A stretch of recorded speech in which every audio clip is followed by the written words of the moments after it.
Muito bom dia para você que eu não tive a oportunidade de ver e dar um abraço virtual aí. Bom dia para você que está nos acompanhando de maneira online aí na sua casa. Espero que Deus esteja conosco, permaneça conosco, como Ele prometeu que sempre faria. Estamos conversando sobre Igreja 2.0. Levando em consideração esse recomeço, essa retomada, levando em consideração possibilidades, expectativas, perspectivas, aquilo que nos aguarda, aquilo que nos desafia, aquilo que deverá e precisará ser feito daqui para frente. Eu e o Renato temos conversado sobre isso, temos estudado várias coisas sobre isso, temos sentado ao lado de outros pastores, amigos nossos, para juntos compreendermos este momento. Tem sido um tempo muito abençoador, muito proveitoso. A semana passada eu falei com vocês, dentro de todo esse processo, que o meu maior sonho, o meu maior desejo, uma das minhas maiores expectativas, é que a gente, retomando essa nossa caminhada, a gente seja uma igreja adoradora, uma igreja que adore, uma igreja que cante ao Senhor com todo o seu coração, que consiga abrir a sua boca, expressar o seu sentimento, como se de fato Deus estivesse ouvindo a nossa voz, e eu e você, ao cantarmos, estivéssemos realmente crendo que agora Deus está ouvindo o que eu estou falando. Falei para vocês que uma das minhas expectativas nessa retomada é que a gente seja uma igreja adoradora. Falei para você que uma das minhas expectativas nessa retomada é que a gente seja uma igreja da palavra de Deus. Uma igreja que busca respostas para a vida na palavra de Deus. Uma igreja que abre a sua Bíblia, que abre a palavra de Deus, que se aproxima da palavra de Deus, com a intenção genuína, sincera e honesta de que essa palavra encontre morada no meu coração, produza vida na minha vida e me ajude nas decisões que eu tenha que tomar. Falei para vocês que o meu grande anseio nessa retomada e nesses próximos anos, nessa igreja 2.0, nessa igreja novo normal, se você quiser chamar assim, a nomenclatura é o que menos importa, mas é que a gente realmente fosse um povo onde a palavra impactasse a nossa vida e nos mudasse, que a gente fosse confrontado pela palavra para tomarmos as decisões da nossa vida. E falei também no domingo passado que eu gostaria muito que nós fôssemos um povo santo, um povo santificado. Não é que eu me considere santo ou que eu ache que você seja absolutamente santo na sua vida, não é isso, mas que nós fôssemos um grupo de pessoas que juntos conseguíssemos motivarmos um ao outro a buscarmos a presença de Deus, a andarmos em santidade, a desejarmos fazer aquilo que é certo, um povo santo mesmo, na palavra mais, no conteúdo mais puro da palavra. Pensando nisso tudo, a minha fala de hoje, eu já adianto para você que ela é um pouco desagradável. Serei desagradável com aquilo que você vai ouvir. Você que está em casa, por favor, não saia daí. Me dê a chance, no mínimo, de explicar o que eu quero. Por favor, não saia. E você que está aqui também, a gente fecha os olhos para orar, a hora que eu abro os olhos estou sozinho, né? Então, não, fique aqui, pelo menos me deixe explicar o meu ponto de vista e deixe tentar compartilhar aquilo que eu quero falar com você na manhã de hoje. O nosso assunto de hoje é sobre o sagrado. Sagrado. Se eu quero adorar a Deus de todo o meu coração, se eu quero buscar as respostas de Deus para a minha vida na palavra dele, e se eu quero viver uma vida mais santa, eu tenho que entender o conceito de sagrado. Algumas coisas na nossa vida, algumas coisas do ponto de vista de Deus, são coisas sagradas. Sagradas. Temos uma dificuldade muito grande de entendermos esse conceito. Muito provavelmente pela maneira e pela forma como a palavra foi tratada ao longo dos anos, muito por um sentimento de liberdade que nos alcançou na década de 80 em diante, a respeito de uma liberdade maior na maneira como nós nos expressamos, na maneira como nós nos reunimos, na maneira como nós nos vestimos.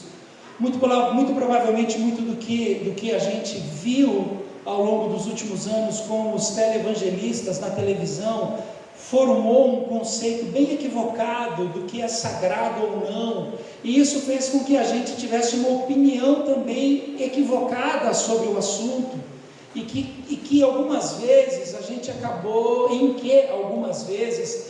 acabou descartando a água do banho do bebê com o bebê dentro da banheira, coisas que a gente não poderia ter aberto mão e nós abrimos mão, coisas que não fazem o menor sentido e nós trouxemos para dentro da nossa vida, como que se aquilo sendo rompido ou quebrado, a gente estivesse ultrapassando uma barreira do sagrado, quando a gente estava tratando somente de usos e costumes, por exemplo.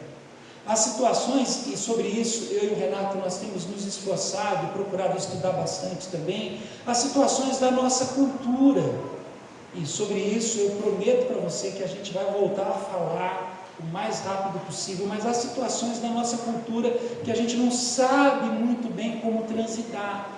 Então, na manhã de hoje, de uma forma bem rápida, bem sucinta, eu quero encorajar você a que a gente pense em algumas coisas a respeito do sagrado, e que a gente compreenda um pouquinho melhor acerca desse assunto. Por isso que eu acho que vai ser um pouco desagradável, mas à medida que a gente for falando, eu vou me explicando e me esclarecendo com você. Vamos lá então, vamos orar? Não aproveite a oração para ir embora, você também, não vai embora. Vamos orar. Deus nosso Pai, é o teu povo reunido aqui em tua presença, é o teu povo buscando a tua face, querendo ouvir a sua voz, é o teu povo querendo expressar e externar sentimento real de amor por ti, e acreditamos que o Senhor está aqui conosco, tanto conosco aqui presencialmente neste prédio, quanto conosco com as pessoas que estão em casa, junto conosco neste momento, através de uma tecnologia que nos permite isso. Então, que a tua presença conosco faça diferença na nossa vida, para a honra e para a glória do teu nome. Amém. Amém. Eu quero começar falando com você uma história muito boa, que se encontra lá no segundo livro de Samuel, a história do Uzá. Lembram do Uzá? Alguém lembra do Uzá? Uzá? Alguém lembra da história? Eu não te dizer se você lembra da história do Uzá. Mais alguém? O povo estava em guerra, para variar, sempre em guerra, e aí eles precisavam buscar a arca de Israel.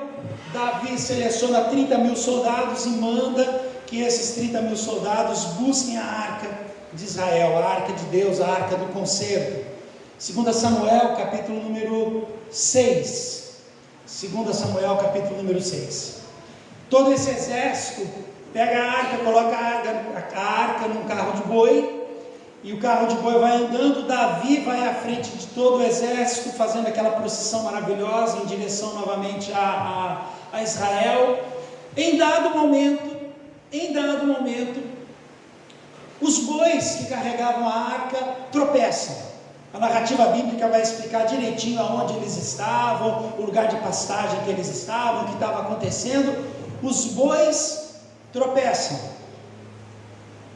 Qual é a primeira coisa que o Uzá tenta fazer? Segurar a arca. O Uzá corre, pá, vou segurar a arca. O que aconteceu com o Uzá? Morreu na hora. O versículo número 7 diz que Deus ficou furioso com Uzá. 2 Samuel capítulo número 6, versículo número 7. Deus ficou furioso com Uzá.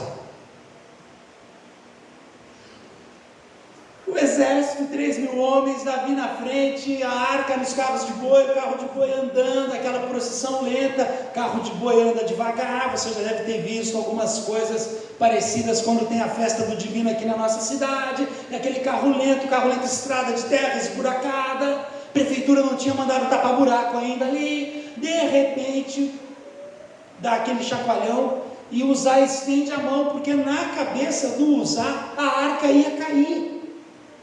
E ele teve um reflexo, uma iniciativa, não posso deixar isso acontecer. A hora que ele toca na arca, ele cai morto. Caiu morto, gente. A arca. O que Uzá deveria ter feito? Na sua opinião? Pode falar, gente, não é pecado, eu ouvi, pode falar. Deixa a arca cair, gente. Deixa cair. Deus deu uma ordem, Deus determinou que não deveria tocar na arca. O boi tropeçou, a arca vai cair, deixa cair. Uzá morreu, porque tocou na arca. 1 Samuel, capítulo número 13. De novo, um negócio com 30.000, deve ter alguém pode explicar isso, uma hora eu vou parar para pensar nisso. Saul vai entrar em guerra, 1 Samuel capítulo número 13, Saul convoca 30.000 homens, 30.000 soldados valentes, manda um mensageiro, vai lá, avisa o profeta Samuel, para ele subir, para que a gente faça um holocausto, ofereça um sacrifício a Deus, porque a gente está indo em guerra. Aí o Samuel fala assim, estou chegando, avisa o rei Saul que eu estou chegando, e vai lá. O povo reunido, 30.000 soldados, família, capelão, quem cozinha, quem não cozinha, quem cuida do cavalo, quem treina, aquele exército, literalmente um exército, aquele monte de gente. Passa um dia, Samuel não vem, passa o segundo dia, Samuel não vem, terceiro dia, Samuel não vem. Pô, o profeta prometeu que vinha, o profeta não chegou, o que a gente vai fazer? Quarto dia, o profeta não veio, o pessoal começa a desanimar e ir embora. Puxa vida, o cara me chamou aqui, a guerra ia começar, espada afiada, escudo polido, bota engraxada, e a guerra não começa, vai embora. A hora que começar, me chama de novo, que eu volto, eu vou ali e já volto. O pessoal começou a ir embora. Quinto dia o profeta não veio, sexto dia o profeta não veio, sétimo dia o que o Saul fez? Vou oferecer sacrifício eu mesmo. O que aconteceu com Saul? Perdeu o reino. Saul perdeu o reino. Saul perdeu o reino porque ele se atreveu a oferecer sacrifício no lugar do profeta Samuel. Sétimo dia, por 7 dias de atraso, o que são alguns minutos no nosso culto de domingo. 7 dias de atraso, o profeta Samuel chega.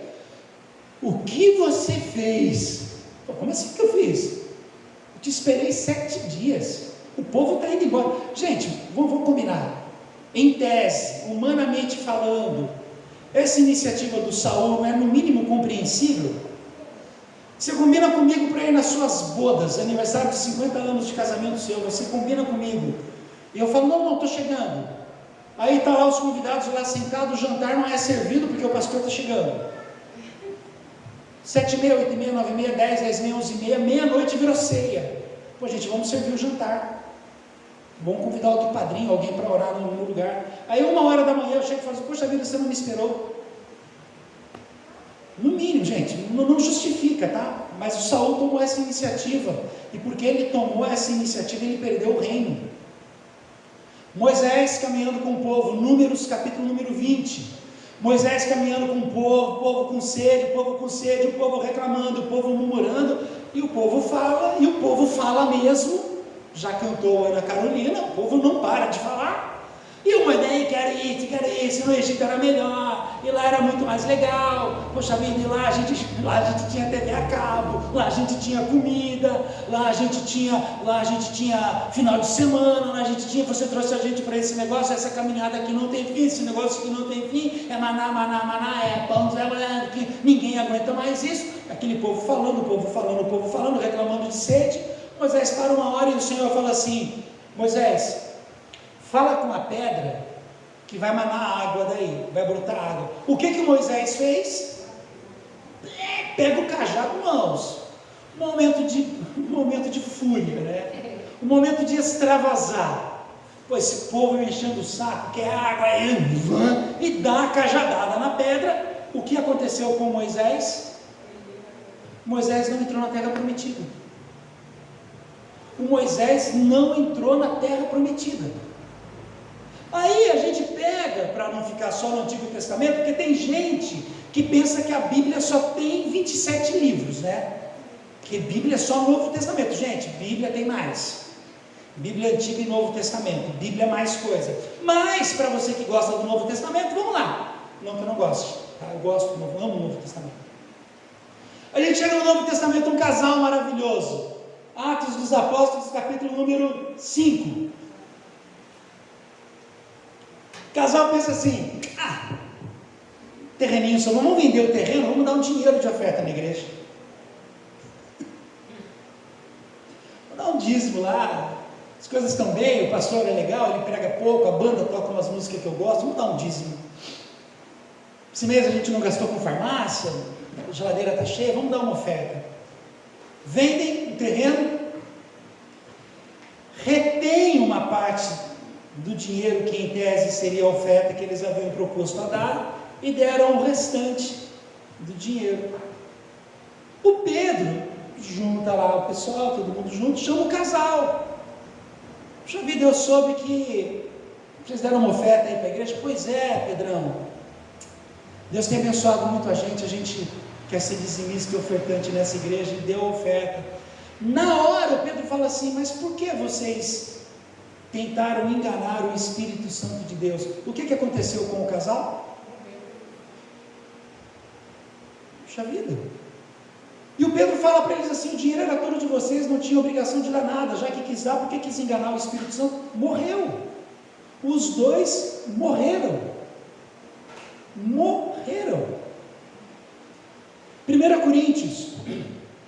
Coríntios capítulo número 11, versículo número 30, Paulo escrevendo aos Coríntios, ele fala assim: gente, olha, presta atenção no que eu vou falar, desperta, ouve, eu estou vendo que entre vocês muitos estão doentes e alguns estão morrendo, porque vocês estão celebrando a ceia de uma forma inadequada, inadvertidamente. Os camaradas juntavam a igreja, celebravam a ceia, e tinha gente que estava doente, tinha gente que estava morrendo, e o Paulo associa aquelas pessoas doentes e aquelas pessoas morrendo à maneira como eles celebravam a ceia.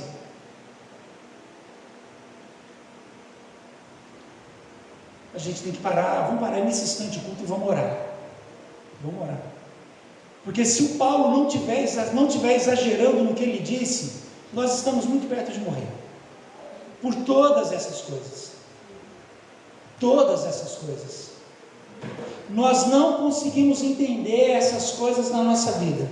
E alguns de nós chegam a pensar, alguns de nós, eu e você, alguns de nós chegam a pensar que estes castigos, que estas punições, que essas ações de Deus foram exageradas.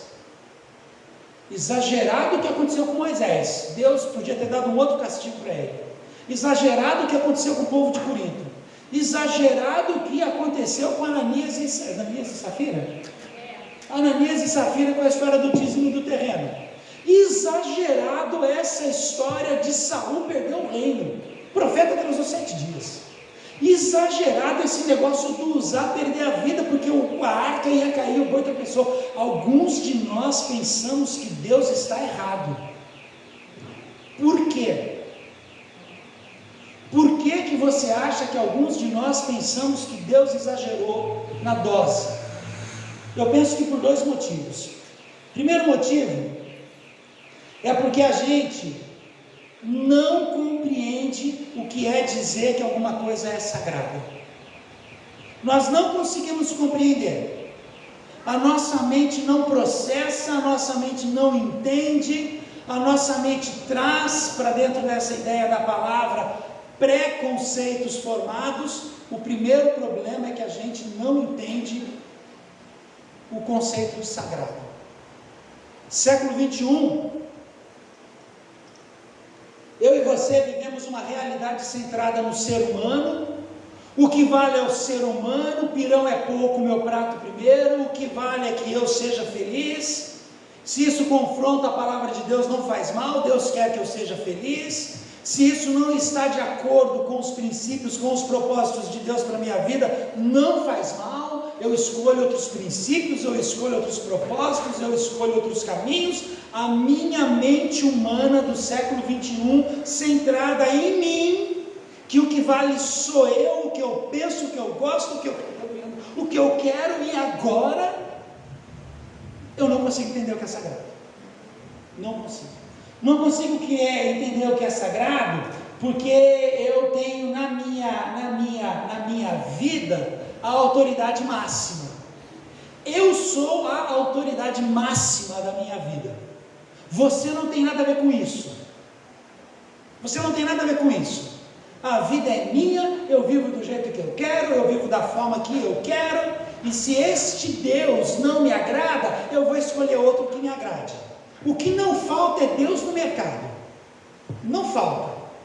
E se você tiver a oportunidade, quiser gastar um pouco de tempo, nem é bobagem, mas se você quiser assistir a série de Magicians, alguma coisa assim, do Amazon Prime, você vai perceber que tem um Deus para cada gosto.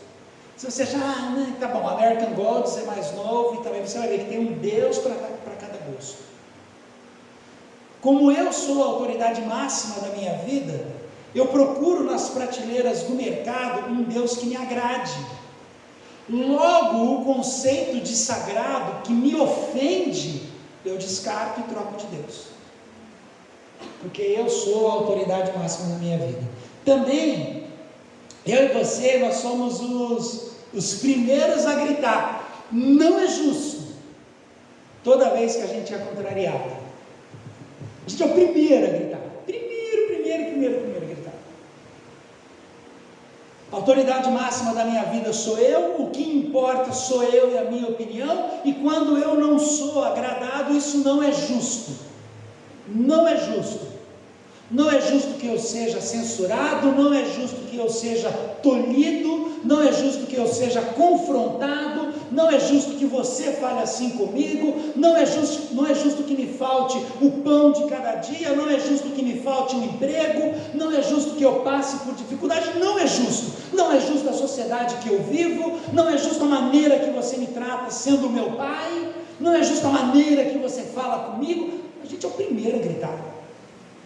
Logo, esse conceito de sagrado não cabe na minha cabeça, porque tudo vai me confrontar. Não é justo Deus matar Uzá. Que Deus é esse? Não é justo Moisés ficar de fora da terra prometida. Afinal de contas, estamos falando do grande Moisés, que atravessou por 40 anos com o povo no deserto e caiu maná do céu, nuvem de fumaça de dia, nuvem de fogo de noite para ninguém morrer de frio. Não é justo que ele fique fora da terra prometida, não é justo.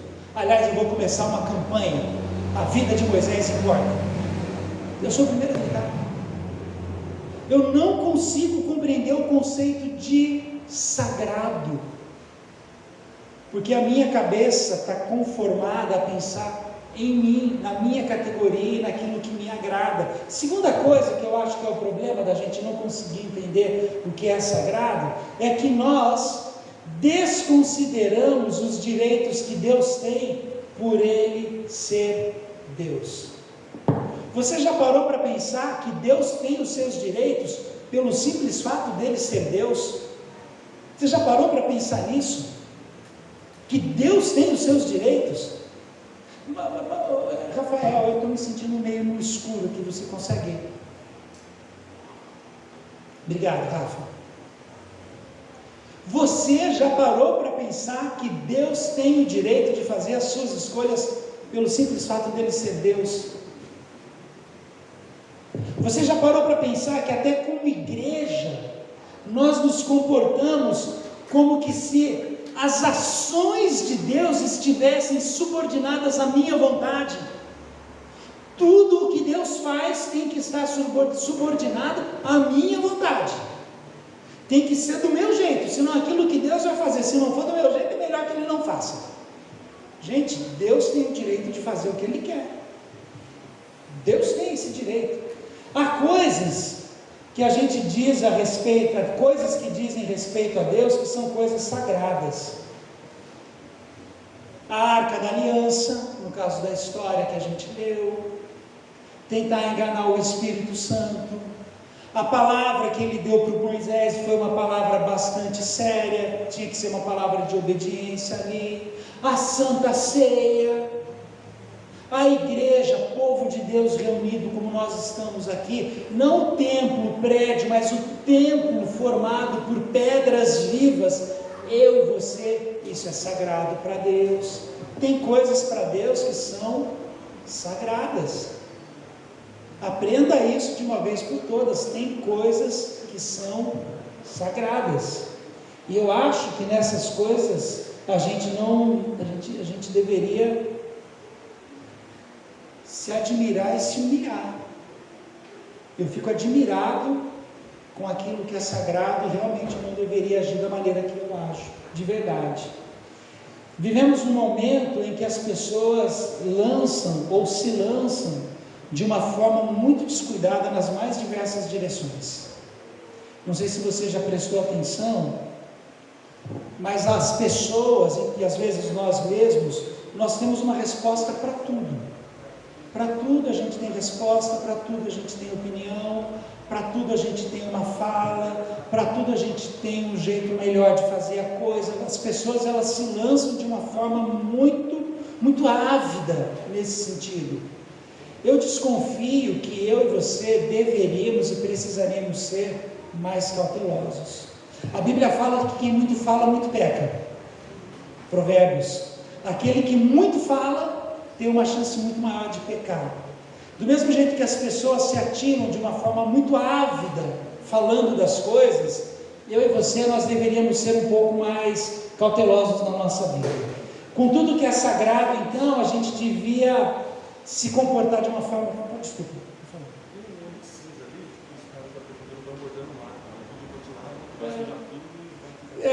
Um Onix cinza, a prefeitura está fazendo um serviço de manutenção aqui na rua, tem um Onix cinza no meio onde eles vão passar a máquina, já é beleza, resolvido.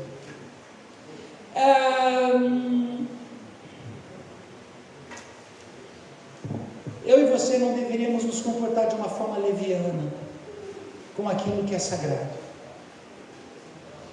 Você vai ver em volta, você vai ver dentro do contexto que nós vivemos, que existe muita levianidade ou leviandade com coisas sagradas, e a gente não deveria se comportar de uma forma leviana com aquilo que é sagrado. Não deveria.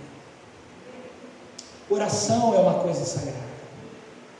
Oração, quando você dobra os seus joelhos, quando você fecha os seus olhos, este momento é um momento sagrado, aonde você vai para a presença de Deus e aonde você ora ao seu Pai que te vê em secreto. Oração é um momento sagrado. Oração é um momento tão sagrado que haverá um dia em que todos nós diante do Senhor estaremos representados com aqueles 24 anciões que levam diante de Deus aquelas taças cheias de incenso, cheias de oração dos justos. É algo tão sagrado que naquele grande dia todos nós estaremos representados através das nossas orações diante do Senhor. Oração é uma coisa sagrada. A vida do outro é uma coisa sagrada. A hora que você senta ao lado de alguém, a hora que você ouve a história de alguém, a hora que você abre a sua Bíblia e você fala com alguém a respeito daquilo que Deus está falando, para que aquela pessoa consiga mudar, transformar a sua vida, se entender, se compreender, se achar, uma palavra de consolo, uma palavra de conforto, uma palavra de confronto, isso é sagrado. Acho que toda hora que a gente fosse aconselhar alguém, a gente tinha que tirar o sapato antes de conversar com a pessoa, porque estamos entrando em território sagrado que é a vida do outro. O momento em que nós nos reunimos como comunidade, o momento em que nós nos reunimos como igreja, essas pedras vivas que o apóstolo Pedro fala na sua carta, esse ajuntamento solene, esse momento que onde 2 ou 3 estão reunidos, o Senhor está ali com eles, o Senhor está aqui conosco exatamente agora. Este momento é sagrado. Este momento é sagrado, só que muitas vezes nós somos muito rápidos para criticar a reunião, muito rápido para criticar a música, muito rápido para criticar a palavra, muito rápido para criticar os diáconos, muito rápido para criticar a luz, muito rápido para criticar o estacionamento. A gente é muito rápido para criticar tudo e a gente se esquece que este momento é sagrado. É Deus aqui conosco, é Deus presente, é Deus aqui conosco. A gente se esquece que a Santa Ceia, ela é sagrada. Não é um pãozinho com um pouquinho de suco. E a semana passada nós tivemos a oportunidade de celebrarmos a ceia aqui presencialmente, os irmãos nos acompanhando em casa.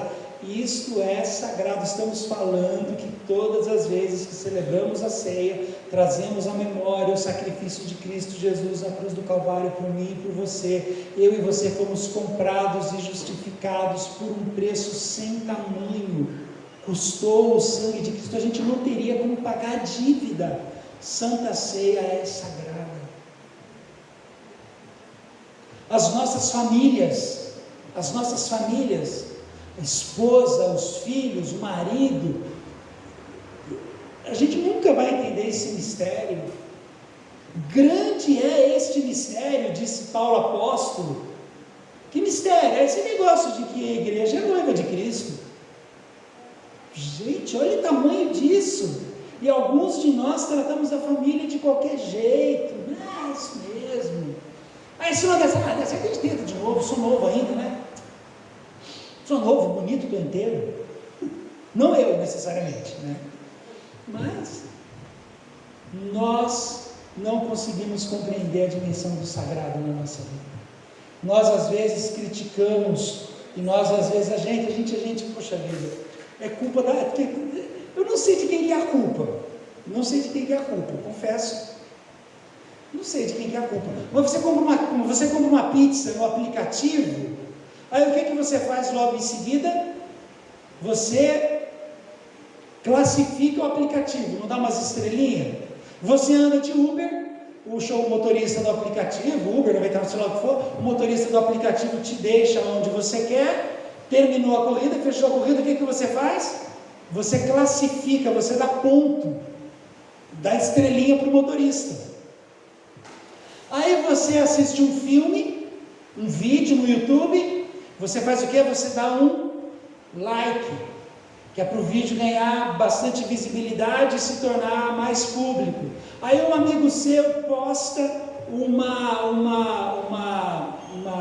uma foto dele nas redes sociais dele, e você vai lá e você comenta, e você dá um joinha na foto do seu amigo.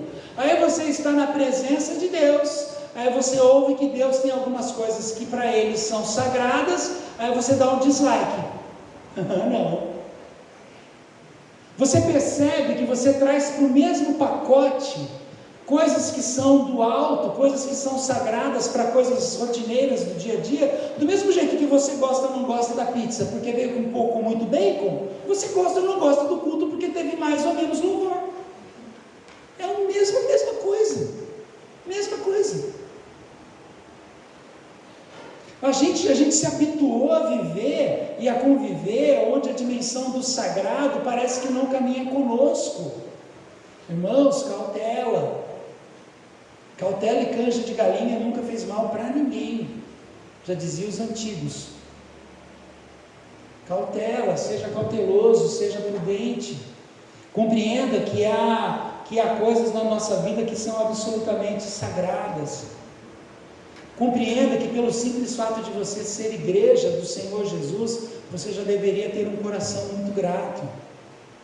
Existem coisas na vida que são sagradas. Existe. Mesmo.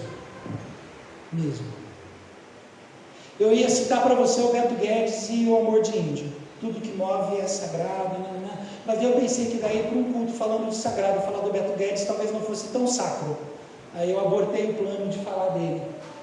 Mas eu gostaria muito que você entendesse que se eu desejo ser uma igreja que adora ao Senhor de todo o coração, que canta com sentimento, se eu desejo ser uma igreja que se aproxima da palavra de Deus, para que a palavra me mude e me transforme, se eu desejo ser uma igreja mais santificada, uma pessoa mais santificada, eu preciso sair do pedestal onde o meu eu é idolatrado, e eu preciso colocar Deus de volta nesse lugar da onde Ele nunca deveria ter saído. Eu preciso entender que há um Senhor e um Rei na minha vida. Eu preciso entender que eu sou súdito, e muito embora o meu Rei se digna a me chamar de seu amigo, eu ainda sou o seu servo.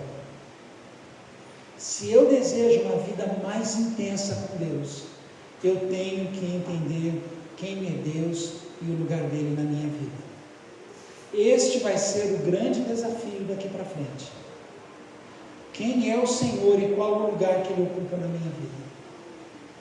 Essa é a resposta que vai nos mudar. Eu acho, talvez seja muito precipitado falar isso, mas essa é a resposta que vai mudar o nosso comportamento e a nossa atitude com relação à igreja do Senhor. Eu oro para que o Senhor nos desafie, nos encoraje e nos ajude nessa caminhada. Amém. Amém. Vamos orar? Vamos embora? Cada qual para a sua casa?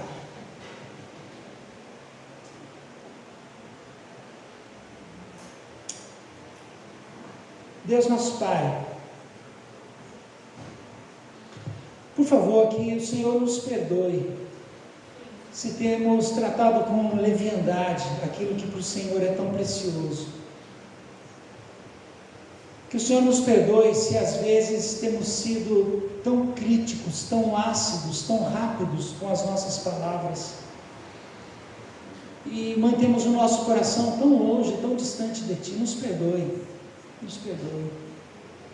Nos perdoe se às vezes nós temos a pretensão de julgar e criticar as Tuas decisões. Nos perdoe.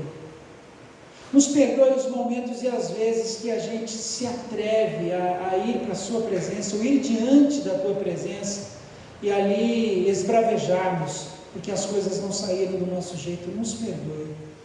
E nos dê a consciência e nos ajude a compreender que só o Senhor é Deus, que o que importa é a Tua palavra, e o que importa é a nossa vida na Tua presença. O que mais importa é estarmos com o Senhor. Que o Senhor nos ajude nessa caminhada, nesse processo, nesse desafio, para a honra e para a glória do Teu nome, e para a alegria nossa, que somos um povo que se chama pelo Teu nome. Amém. Amém. Boa semana. Beijo. Fica com Deus.